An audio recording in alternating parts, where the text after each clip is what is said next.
তুমি কি মরবা না? তুমি কি কবরে যাইবা না বাপ? এই পৃথিবীর কত রাজা বাদশাহ কবরে চলে গেছে, তুমি কি কোনোদিন কবরস্থান দেখো নাই? তুমি কারো জানাজা পড়ো নাই? তুমি কি কোনো মানুষের লাশ দেখো নাই? আমি 5 দিন আগে আমার জ্যাঠার সাথে কথা বলে আসছি, বাড়িতে খোঁজ খবর নিছি। 5 দিন পরে আমার জ্যাঠা মারা গেছে। আমি জ্যাঠার দিকে তাকাইয়া বাড়িতে গিয়া দেখছি আমার এই সেই মানুষটা যার সাথে আমি কথা বলছি, উনি নাই, চুপ হয়ে গেছে, হাত নড়ে না, পাও নড়ে না। আমি জানাজা পড়াইছি আমার জ্যাঠার,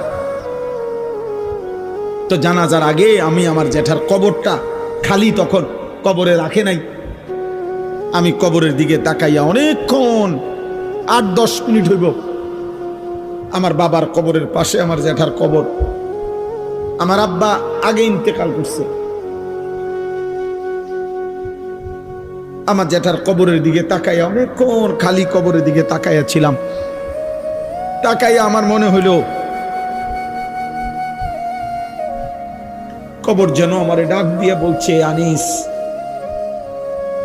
আমার কাছ থেকে 1 মুঠ মাটি দিছিলাম আমি তোমার জ্যাঠারে বানাইবার জন্য, আজ আমার মাটি আমি ফেরত নিলাম। ওয়াফিহা নুঈদুকুম। নওজোয়ান, তোমার মাটি মাটির কাছে ফেরত চলে যাবে। তুমি মাটি ছাড়া আর কিছু না। তোমার এই চোখ, নাক, কান, হাত, পাও, হ্যাঁ, এটা চোখ, নাক, কান, মাটি মাটি, ও মাটির টুকরা। ওয়ালাকাদ খালাকনাল ইনসানা মিন সুলালাতিন মিন তিন। আল্লাহ বলছে শুকনো মাটি থেকে, ঠনঠনে মাটি, আমি সেখান থেকে মানুষকে সৃষ্টি করেছি। তুমি মাটির একটা টুকরা ছাড়া আর কিছু না।